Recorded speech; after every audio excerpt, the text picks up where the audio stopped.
In this video, I'll show you how to get Etched Runes and Archero too.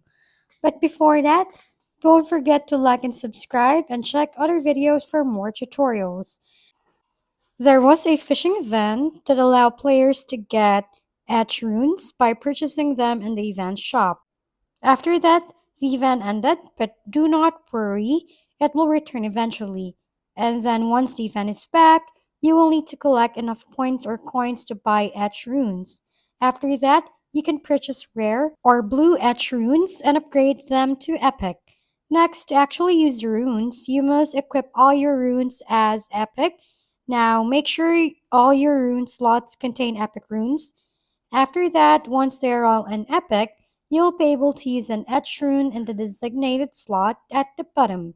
Next, keep in mind that you can only use 3 etch runes, and that's how you get and use etch runes in Archero 2.